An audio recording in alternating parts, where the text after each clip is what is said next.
And just like that, it's August 1st. Man, time flies when you're having fun. Thanks so much for coming on back to the Damon Brews Show here on the Plus to have a little fun with us every Monday through Friday. We're live at 11 West Coast time, and it's good to have you once again. Big day today around sports, certainly around Major League Baseball. The deadline is a matter of hours away, and we'll see if the Giants will do anything else. They've gone into this trade deadline needing a right-handed hitter. They've acquired two right-handed hitters, and they still very much need a right-handed hitter. So there's that.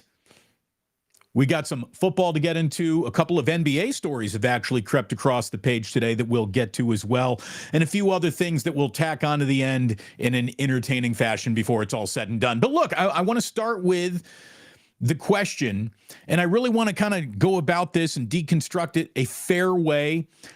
What do you think is a fair letter grade to give to Farhan Zaidi, the general manager of the San Francisco Giants? Now, truly, the fair grade would be an incomplete. His career is not over.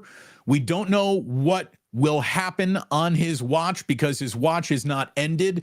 The Giants could win the next 5 World Series, and it would certainly change how you felt about the guy as of today, as of this afternoon. But that's an awfully big promise of tomorrow that doesn't feel like it's exactly right around the corner. It's been kind of interesting thinking about this, and I've been thinking about this since I wrapped up yesterday's show and saw the trade deadline move. A.J. Pollock and change are coming for a player to be named later and cash considerations. And again, if you're not willing to hurt yourself at all in a trade, to take a risk, you're probably not going to get much back, and not getting much back is exactly what A.J. Pollock represents. But, look, removing the element of fans being desirous of a big name, removing the sex appeal that comes with a real headliner, and landing the big fish, what is the fair grade for Farhan? Like, the team did win 107 games on his watch.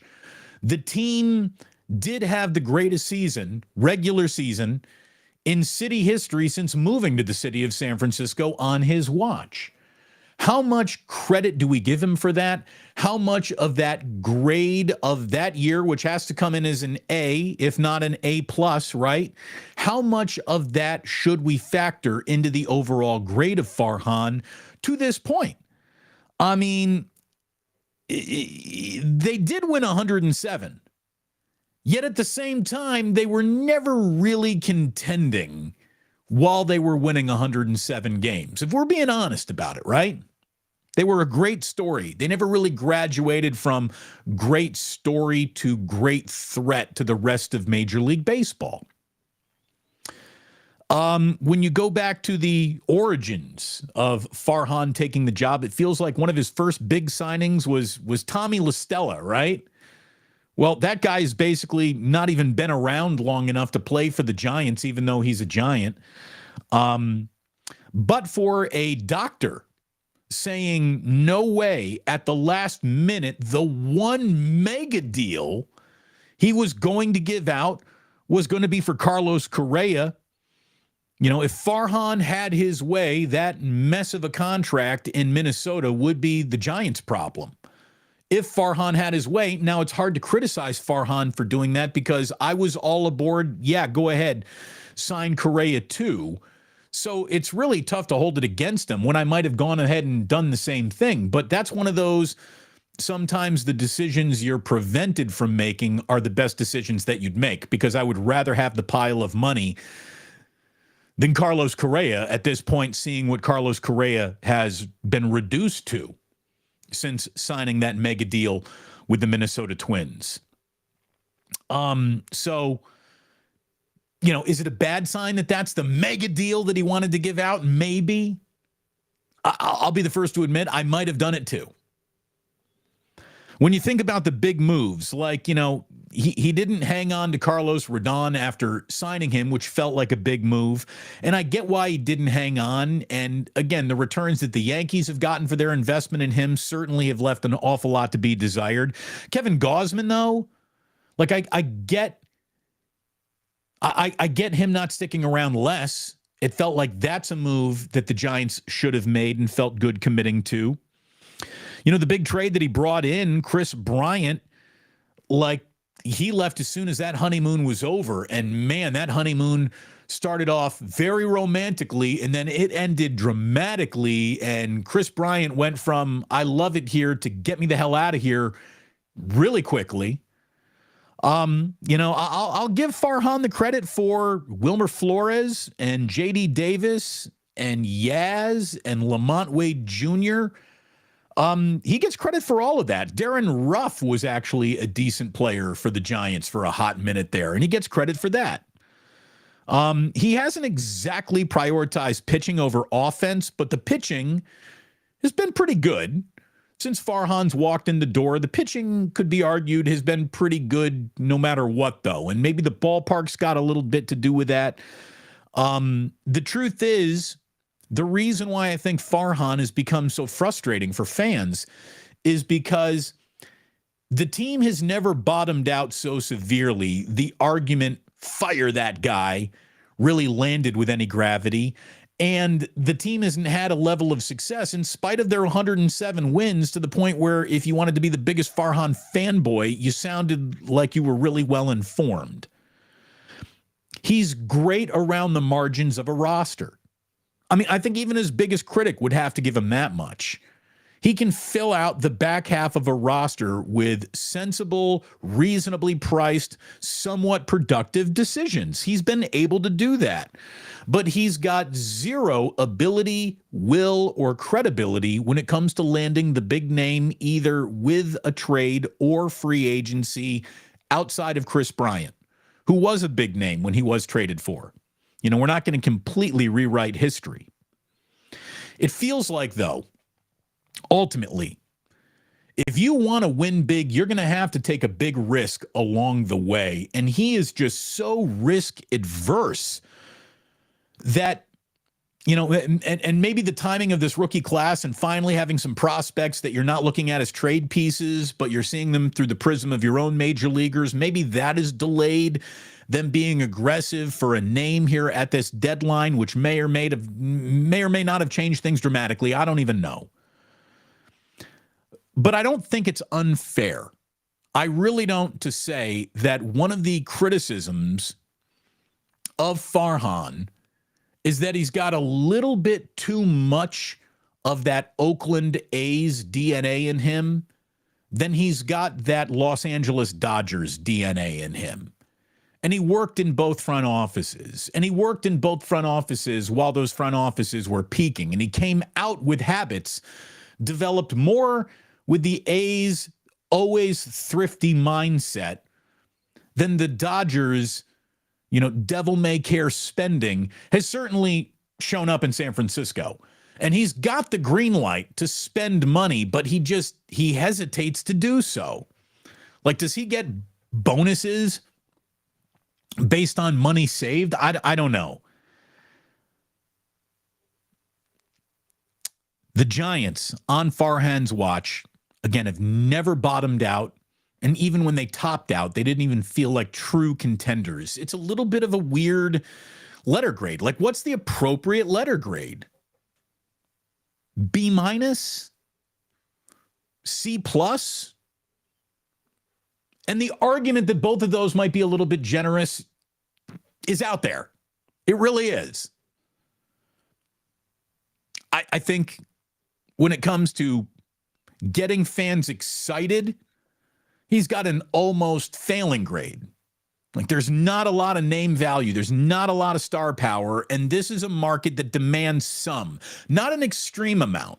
It doesn't have to be Barry Bonds, Buster Posey, Hall of Fame level talent, but you got to throw the fans someone that is beloved, that is more than just the carcass of Brandon Crawford.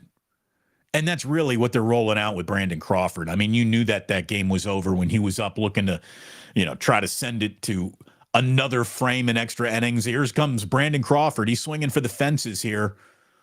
I mean, he felt the eyes roll at the ballpark last night. Farhan's a tough nut to figure out, and it just sounds like that there are a lot of agents and players that get frustrated dealing with him. And even though he's a very smart and cerebral guy, when it comes to being a people person, he's a little awkward, and that might be preventing some deals from getting done, might be preventing him from going in and rattling a saber saying, I demand we do this. I don't know. I don't know. He's just good enough. And on the surface, just good enough doesn't feel good enough for the San Francisco Giants. It really doesn't. It really doesn't. It's certainly not good enough for Giants fans. And here comes A.J. Pollock. Here comes A.J. Pollock, 35 years old. The guy's not even hitting his weight. It's not a move that is going to make a single team, another club, another pitcher nervous. Not around Major League Baseball. A.J. Pollock. Every single pitcher in Major League Baseball looks at A.J. Pollock and thinks, whew, easy out. Thank goodness. There's not a lot left there. Not a lot left there. Maybe he'll be a decent outfielder. Defensively, he'll save a run or two. He'll probably save more runs than he actually drives in. When you look at his just brutal slash line, A.J. Pollock gets traded for cash considerations and a player to be named later for a slash line of 173, 225, 323, and 138 plate appearances. Again, that is a slash line. You needed a right-handed hitter. You've got A.J. Pollock, and now you're right back to needing a right-handed hitter who's better than A.J. Pollock. Maybe they can tinker. Maybe they can do something with him. I don't know. But again, where is the move that might instill a little fear in another club? It has not happened. It doesn't feel like it's going to happen. You know, I was reading today that secretly, quietly, Pete Alonso has been on the trade market for the Mets. You might have thought he was a name that wasn't on their block, but apparently he has been. Pete Alonso. That guy hits a ton in a ballpark that not a lot of people hit a ton in. Maybe consider Pete Alonso. Justin Verlander. Cost prohibitive? Maybe, but it would be a move. It would be a move that made other teams go, oh, shit, that's Justin Verlander. You know, two difference makers just sitting there in New York, and feels pretty certain that the Giants will go after neither, land neither. You know, there's talk of the Tigers holding on tightly to Eduardo Rodriguez and Michael Lorenzen. Neither of those guys is showing up at the asking price is this much that two highly coveted players are going to go down to last minute of the deadline. If there's other teams bidding, we know that the Giants aren't going to be winning any bidding wars with Farhan presiding as auctioneer, right? We kind of know that. There was talk about, hey, maybe San Diego isn't going to, you know, convince itself it's really contending, even though they spent all this money on this roster. It's not coming together. It's just not working. Maybe Blake Snell, maybe Josh Hader. Well, the Padres just added Rich Hill and J-Man Choi from the Pirates. So the Padres, who are, I still think, under 500, they just sweep the first place Texas Rangers, though. They feel all uppity about their chances still, and they've made a couple of moves to add. They're not subtracting.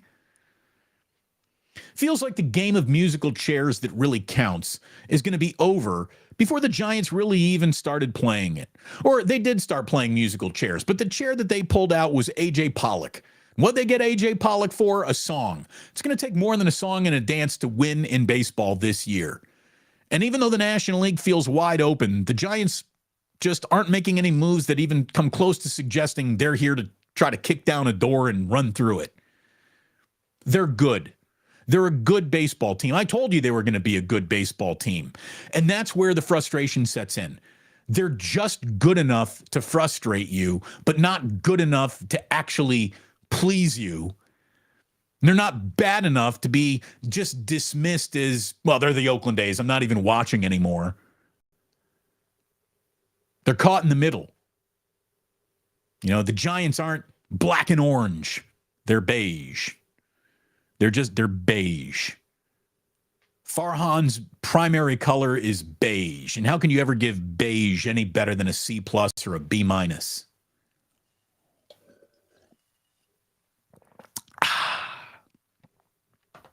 It's almost a sip of the day. Almost a sip of the day. So we're going to keep our eye here on the trade deadline, on the waiver wire. We're going to see what goes down if the Giants do anything to surprise us, but I feel like everyone would be shocked if they actually did.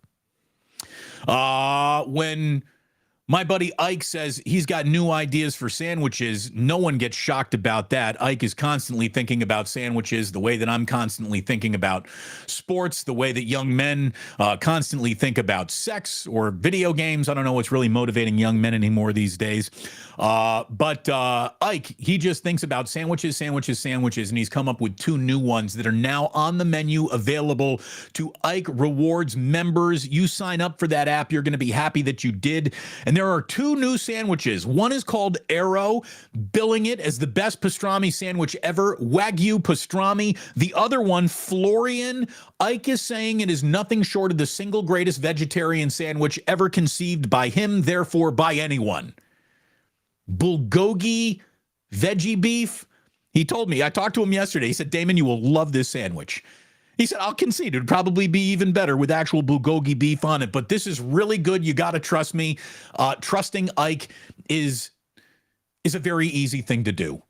The man knows how to push the right buttons for your taste buds. Get yourself to Ike's. Try one of his new sandwiches. They're premium sandwiches. They're delicious. I can't wait to actually try the Arrow. You got me at Wagyu pastrami, purple slaw, pickle Havarti, and a new American dressing. Not Russian, baby. He's going American. USA. USA. Uncle Boys. Uncle Boys. There's a chant that I feel really good about. Next time you want a burger, get yourself to Uncle Boys in the Inner Richmond. Delicious, reasonably priced, out the door, the perfect to-go burger in San Francisco. And when you're there, try the onion rings, try the lumpia, get yourself the French fries, but that's my draft order. I would actually draft onion rings, lumpia, French fries, and you're going to be very happy if you do that along with your burger order. Try the Cowboy. It is delicious. You're going to like it. And if you like smoky, and I'm not just talking burgers, I'm talking about smoky, delicious, smooth whiskey, get yourself some Blackened. Pick it up at a Bevmo near you. If you're not shopping at a Bevmo, ask your liquor store to put some Blackened on their shelf, and as a plusher, you will pull it off of their shelf and put it on yours and put it in a cocktail, put it in a glass. You'll be awfully happy that you did. Thank you so much to our sponsors. You are a huge part of the team, and man, do my loyal listeners take good care of my sponsors, and I thank you all for that because that's how you take care of me. We got John Lynch in Santa Clara talking about how much he's not worried about Nick Bosa being an absent from training camp so far. Okay, so if you want to have the I'm not worried about it today speech, John, when are you going to worry about it? Like, what is the X marks the spot of you're officially now worrying about Nick Bosa not being in camp? Like, I'm glad that you're not worried about it. And honestly, you shouldn't be worried about it because this is the easiest deal to negotiate in all of football. Like, you could say, no, Damon, there's always more nuance than that. There's always a little bit more detail than you maybe are willing to offer here. So let's get into the nitty-gritty of what this deal needs to look like. It's real simple. You get the highest guaranteed salary in NFL history for a non-quarterback, and then you put a cherry on top of that. That's the deal. Nothing short of that deal is going to have Nick Bosa coming into camp feeling good about playing for the 49ers this year. And if I'm his agent, he's not coming in with anything less than the highest paid contract to a non-quarterback in the history of the sport of professional football. That's the job. That's the task. That's the deal. Most guaranteed money to a non-quarterback in the history of football. Cherry on top of that. That's the Bosa deal. And if you don't believe me that that's the Bosa deal, wait until you finally see the Bosa deal, and it's going to look just like that. Biggest contract ever in guaranteed dollars for a non-quarterback. Cherry on top of that, Nick Bosa's deal is done. What are we talking about? This is a contract that literally comes without negotiation. There's nothing to negotiate. Biggest guaranteed deal for a non-quarterback ever. That's your starting point. So you know where the starting point is when you know your starting point is literally more money than anyone's ever made. That kind of feels around the ending point too. So just get there. Get it done. Get a guy who is so lifelong committed to the sport of football into your training camp to set an example for every rookie that you're grooming, every veteran who's going to look at him and go, holy shit, I want to be more like Nick Bosa too. Even though I'm a long-toothed NFL veteran, that guy is the truth. Get Nick Bosa into camp. You're telling me you're not worried about it? I'm going to agree with you. I'm not worried about it. When is the day we start worrying about this if it's not done? When's the day?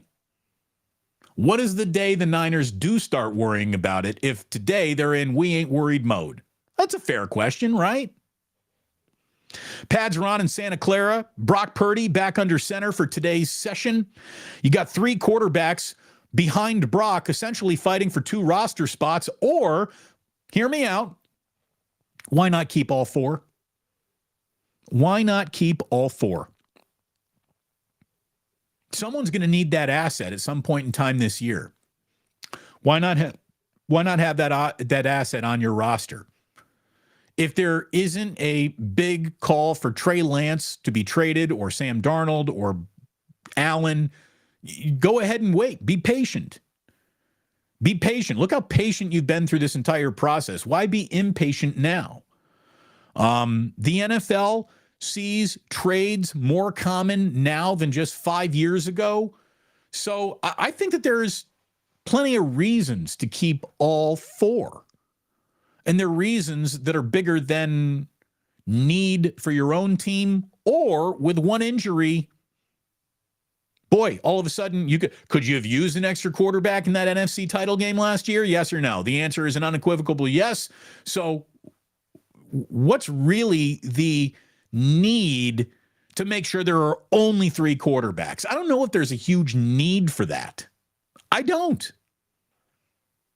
So that's what John Lynch really needs to be thinking about. That's what Kyle Shanahan needs to be thinking about. How comfortable are the 49ers holding on to an unnecessary asset for them today that either could become a necessary asset or could be used as an asset to improve your roster somehow, some other way?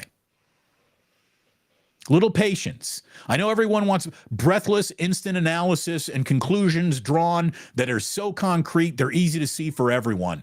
That is a fluid situation. It has been since Kyle Shanahan took the job. It remains a fluid situation. That's why you're pulling your freaking hair out. But here we are. Here we are. We're, two weeks away from the first game at Allegiant Stadium against the Raiders, first preseason game. I keep all 3. I tell Brock, you're not playing in Vegas. I either start Darnold or Lance and give the second half to Allen. Do your evaluation there.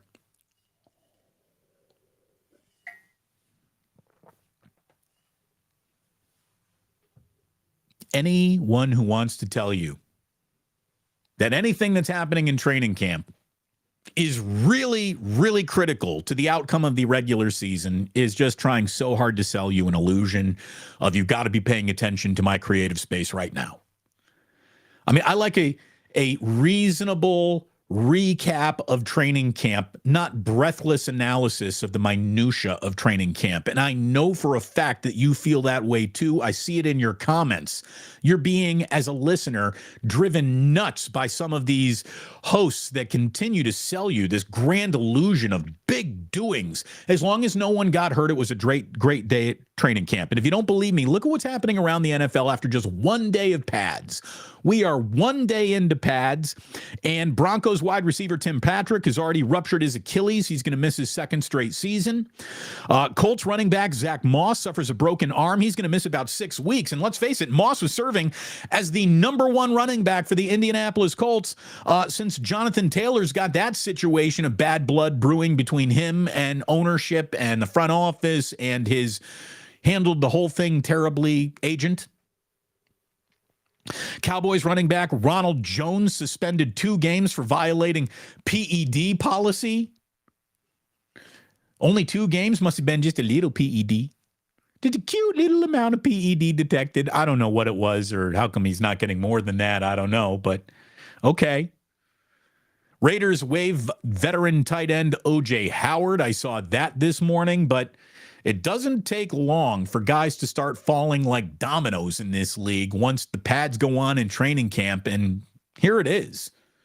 So any day the Niners walk off the field feeling healthy and springy, that's a good day down in Santa Clara. Saw the news that the Super Bowl is going to be for kids, offered up on Nickelodeon for the first time ever. There's going to be another Super Bowl broadcast. Okay. I'm good with that. I really am. I would, the old-fashioned crusty Damon might have said, no, you put those kids in front of a normal football game, and that's the football that they should fall in love with, and they don't need some gussied up, souped up, special effects kiddie version of a Super Bowl to pay attention to a Super Bowl. Yeah, that was before I had kids. Now that I got a 4-year-old and a 2-year-old, well, they'll be 4 and 2 here in the month of August. Jack just a couple days away from his 4th birthday. Ozzy just 21 days away from his 2nd birthday. We're going to celebrate them in the middle like dead presidents. We're going to just kind of combine it into one day, one party. It's all I can do. I can't do 2 sub-5-year-old birthday parties. Not without jumping off a bridge. So, my wife was always trying to say, well, these parties really aren't for the kids. They're for the adults. No, they're not. If you want to party for an adult, you don't have any kids at it. Jesus. Anyway, love those boys. But having both boys, I can tell you that the attention span of a child these days could never last an entire Super Bowl. So having an alternate broadcast with some slime and some, pinwheels, Nickelodeon still got the Admiral Bird hanging around. I don't know. It's been a long time since I've watched any Nickelodeon. I can tell you, though, about the endearing power of slime. Slime first got featured in the early 80s on You Can't Do That on Television. Anytime you said the phrase, I didn't know you got slimed. And here we are, nearly 45 years later. And slime, it remains undefeated. Like Father Time, undefeated. Slime, as far as childhood entertainment, undefeated. So there you go. A Super Bowl with slime just for the kids. Cheers. Cheers. Dan Campbell, by the way, had an idea that I don't know how well it would have fit for kids. Doesn't matter if you have one ass cheek and 3 toes. I will beat your ass. We do love Dan Campbell on this show. Everyone should love Dan Campbell. These nuts. These nuts. Dan. Saw a story that he had an idea for a live lion that the Detroit Lions actually said, yeah, we'll do that. And it had to be shut down by the NFL. Have you seen this? Tyler Greenwalt, Yahoo, writing about Dan Campbell, said, perhaps the craziest idea of Dan's occurred soon after he joined the Lions when he wanted to get a pet lion to live at the team's practice facility. He said on Pardon My Take back in 2001 that he wanted a legit pet lion on a chain, a big-ass chain, who he could walk around with on a practice field.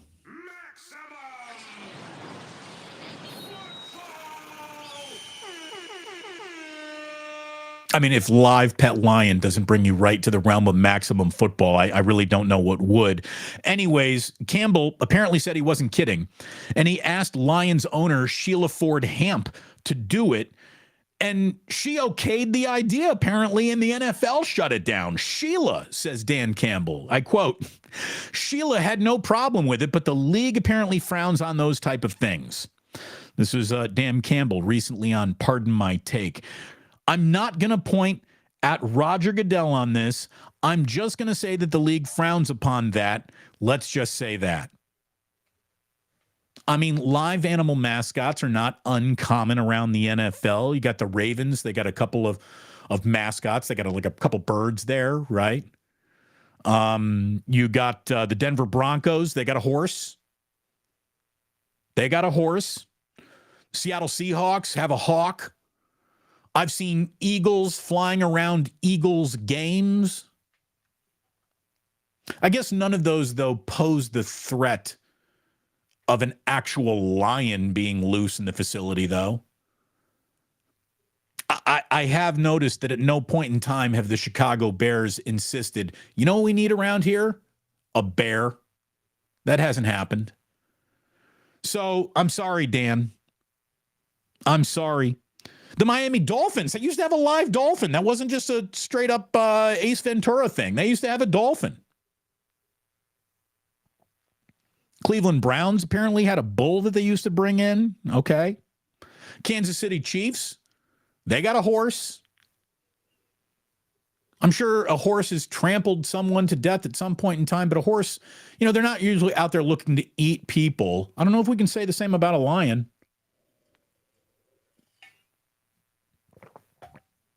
Anyways, Dan Campbell, biting kneecaps, wanting pet lions. There's not a lot about Dan Campbell I don't like. Look out for the Lions this year. What if they pulled the opening night stunner with a win in Kansas City? That would be a hell of a start to the NFL season, wouldn't it? I told you that we had a couple of NBA stories to get to here, even though it still feels like we are far away from NBA basketball really mattering. There are things happening. There are things happening, and the first thing is happening is to Mark Jackson, who is out at ESPN. I'm not going to say it. You want to say it, you go ahead and you say it, but I won't. I refuse to say, Mama, there goes that man. That's the same joke that everyone's telling. Look, I'm kind of surprised he lasted as long as he did. And honestly, that had to have been really awkward for Mark Jackson for many, many years. As soon as he's let go, Steve Kerr comes in and has the ultimate amount of success that the Warriors deemed would not have happened with Mark Jackson. And he had a front row seat for all of that, all of those NBA finals in a row with the Golden State Warriors in it. And there he is, just sitting there with Mike Breen and Jeff Van Gundy, who I believe is also, so Jeff Van Gundy, gone. Mark Jackson, gone. Mike Breen, pardon me. Ooh, little agita. Mike Breen, look, just pair him with Doris Burke and be done with it. That's the best booth. Just the two of them, Mike Breen, Doris Burke. That should be the new NBA, ESPN, A booth, premier booth. That should be it. That should be it. Look, I'm not rooting for anyone to lose their job, but I'll tell you, this doesn't feel like it was part of the layoffs, though, right? Or they just waited and made him the last layoff casualty in the building. But something, it feels like, happened between ESPN and Mark Jackson after they decided to lay everyone off for him to lose his job. So I don't know what's going on there.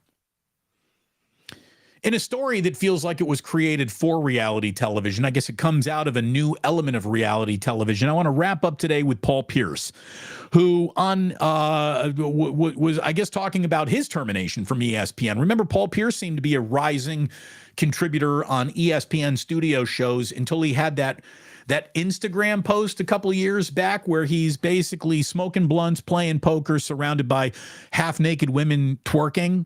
Remember that? So former NBA star Paul Pierce, according to Sean Kelly on Awful Announcing, recently explained to Lance Armstrong, what happened with his infamous ESPN firing while he's on Mars. And this story will make sense in just a second. So Paul Pierce is currently off colonizing Mars. He's a cast member of the show Stars on Mars, which is a reality TV competition, which is being filmed right now, where celebrities live together in a base camp meant to simulate what it would take to live on Mars. And some notable sports names who are involved in this are Richard Sherman, Ronda Rousey, Marshawn Lynch, and Lance Armstrong.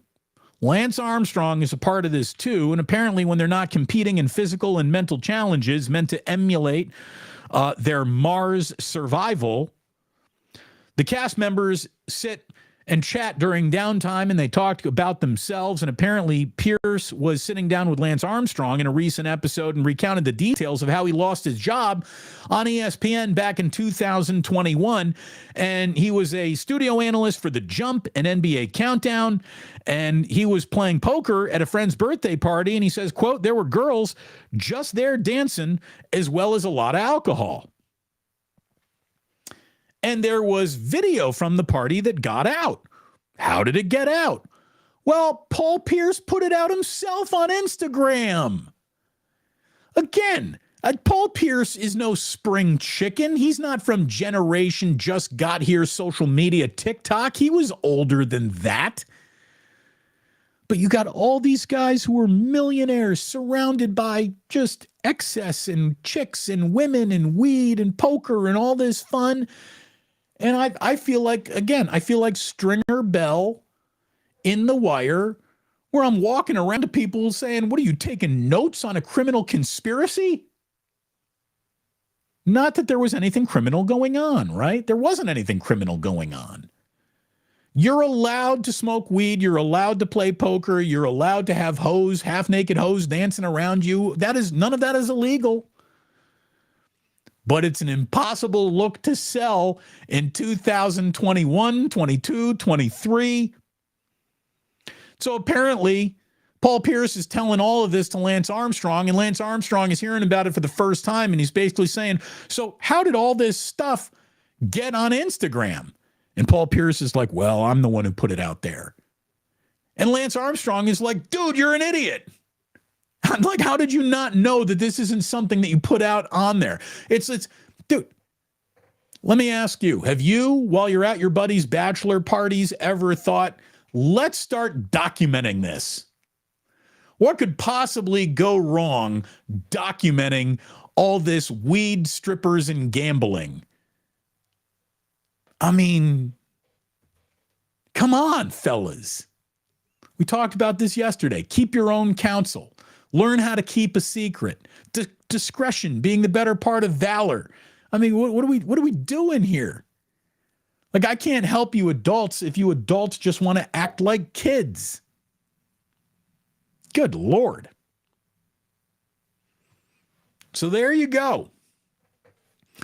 We're going to slip into Club Plus, which actually comes into real life focus this Saturday at Victory Hall. I want to invite all of you to go to that Eventbrite sign up. I've been told we got about 50 people who have signed up.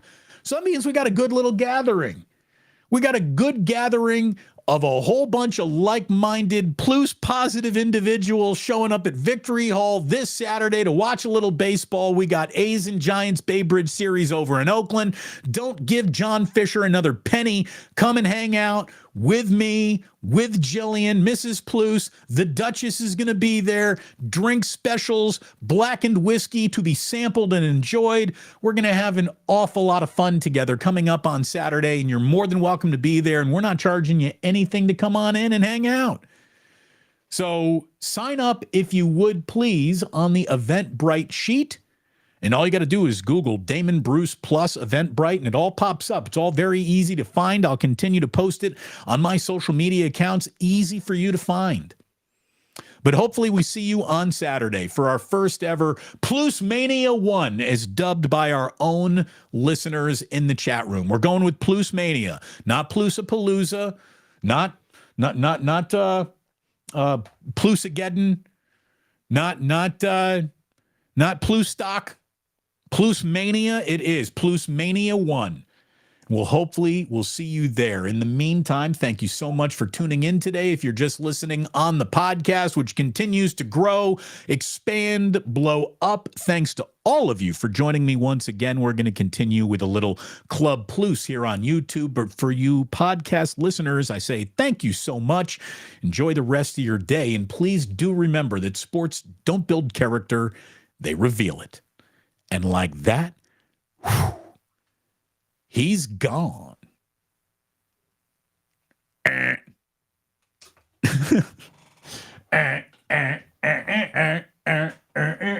Oh, club music. Oh, yeah. Here she is. Ayo, the blackened 2x4.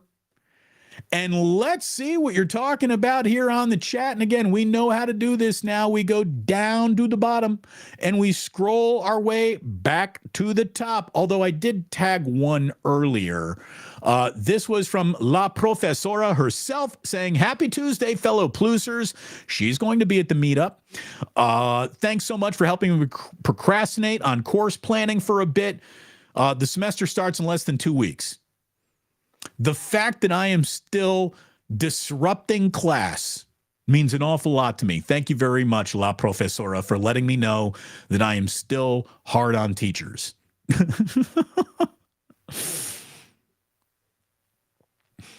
Okay. All right. We have here skills report. Make sure to take no fewer than 452 photos on Saturday. Yes, here's the thing. Saturday will be legal and documented. We will be using photographic evidence, so everyone mind their P's and Q's, mostly me, my wife, and the Duchess. We don't want anyone to get too loaded, but we're going to have some real fun together, and we can actually document it. Thank you very much, skills report. Sorry you're not going to be there. Erwin saying, all right. We'll be on the loose at Victory Hall. Yes, Damon Bruce will be on the loose. Look out. Fat Plus Day? You calling me fat, HR? No, I know what you're doing. I know what you're doing. What do we got here? From True Blue Forever. All the Plus Maniacs will be at Plus Mania, brother. Indeed. It's going to be an awful lot of fun. Lewis Arnold says this Saturday is going to be amazing. Can't wait. I'm looking forward to it. Absolutely looking forward to it. We're going to have some fun. And you are right here. You are right here, Richard DeLeon. Paul Pierce was having a dope night. He was having a serious, let me hang out with the boys, throw some poker chips around, throw some chicks in bikinis around, throw some blunts in the air. And he's like, you know what we need to do? We need to send this out to the world. I mean, dude, kids with your Instagram. Paul Pierce is no kid, though. I mean, come on.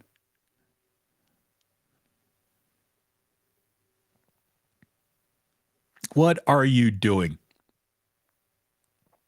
Yeah. Paul Pierce, Lance Armstrong, interesting combo, to say the least. I would have never put those together.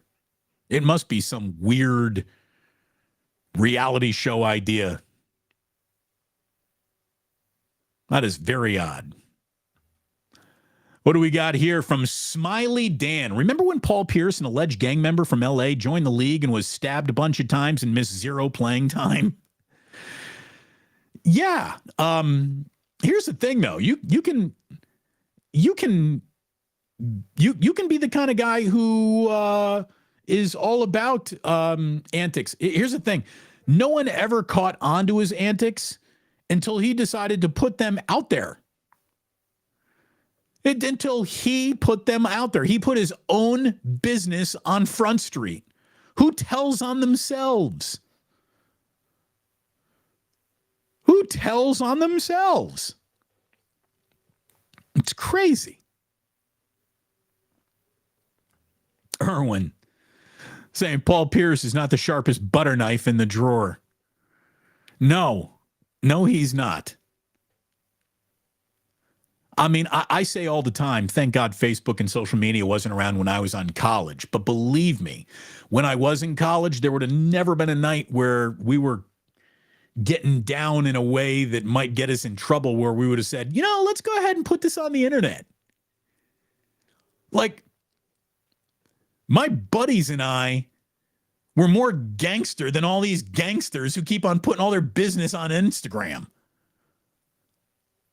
Just nuts. Absolutely nuts. ESPN is firing everyone. That fire hasn't been contained in Bristol. Rockin' New Era 84. It's brutal out there, man.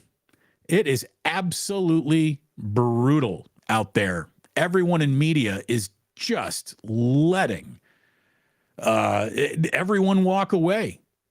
That's the thing. These companies, they don't want to be paying talent anymore. They just want media rights deals. They got a whole bunch of programming that no one's really paying attention to because everybody has put their free time into YouTube, into TikTok, and nobody watches these stations and shows anymore, and nobody listens anymore. And it is a whole new media world. Just nuts.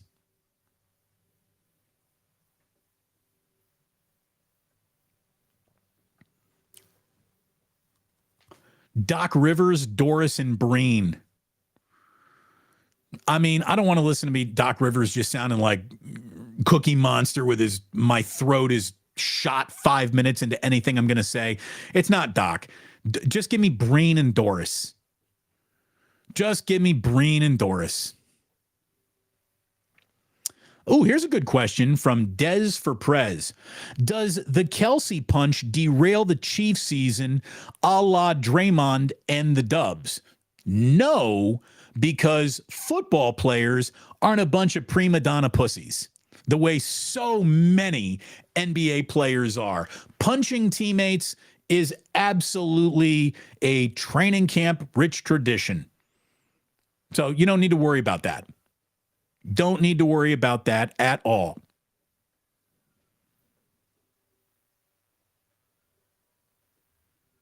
All right. What else do we got here?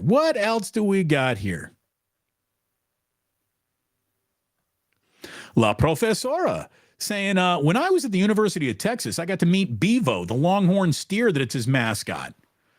It was odd. Yeah. Not a lot of people are like, hey, want to meet my cow?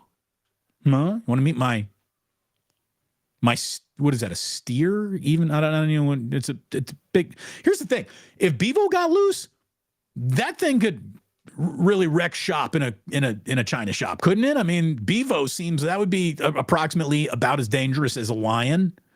Although at no point in time would Bevo, who could gore you, start actually eating you. I guess a lion could still actually eat you. Yeah, there's no fooling SJ Sharks fan 39 who says, look, big difference between birds, horses, and lions. There's no doubt. There's no doubt.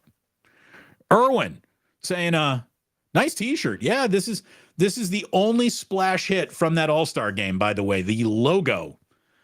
Not a single ball hit that water that entire weekend. Not one. But Barry Bonds did take a nice nap with the sanitary socks over his eyes as he sat in the clubhouse, all kinds of hungover from his party the night before.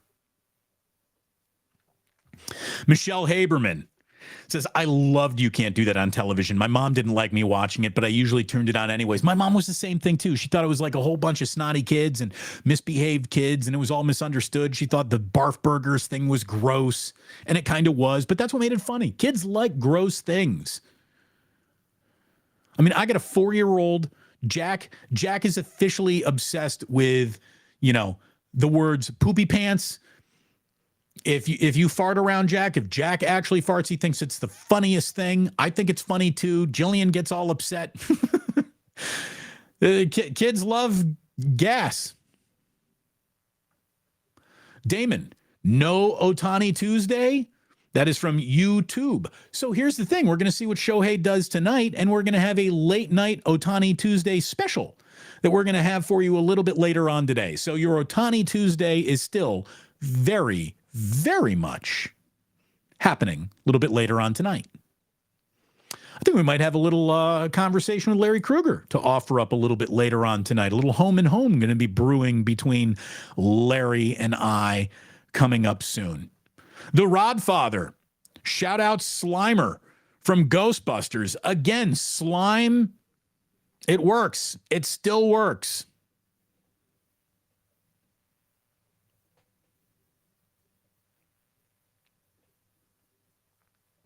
Where else are we here?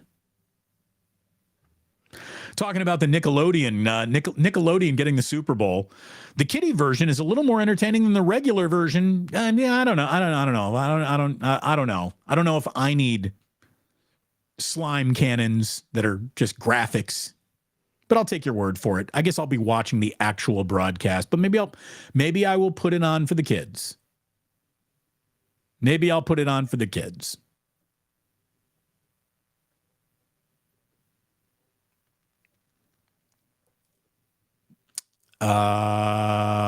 Showtime fans. Someone's looking for your Shohei Ohtani content. Again, Ohtani Tuesday coming a little bit later. If Aaron Judge did sign with Giants, opposing pitchers would still put you around him, just like they did to Ohtani. Well, here's the thing. I mean, J.D. Davis is a little bit of a guy who can protect you. Conforto, Haniger when healthy. The Giants aren't a bad baseball team. There's just nothing about them that suggests gonna be great. And that's where the frustration, I think, brews from. Oh, that is until A.J. Pollock walked into the room. Drew Down says, Damon, I just can't see them carrying 4 quarterbacks on the 53-man roster.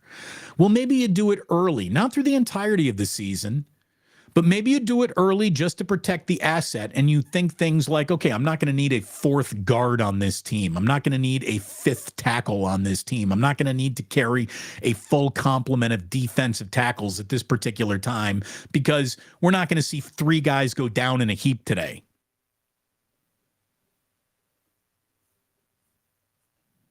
I'm just saying the can't have more than 3 quarterbacks thing is not necessarily true. And look, you want a little protection? Right here. Irwin saying Wilmer Flores, en fuego. He has been. I like this from Coach Cicito saying, Paul Pierce is the real life Friday. How the hell are you going to get fired on your day off? Craig, how are you going to get fired on your day off? How are you going to get fired on your day off? Ooh, do we have a little news here? I cannot confirm, but Mick YD is saying Verlander going back to the Astros. Has that happened? I'll have to check here. I'll have to check. But Verlander going back to the Astros, yeah, that's more likely than the answer to this question being yes, right? Glass half full guy says, will Farhan do anything today? Probably not. Probably not.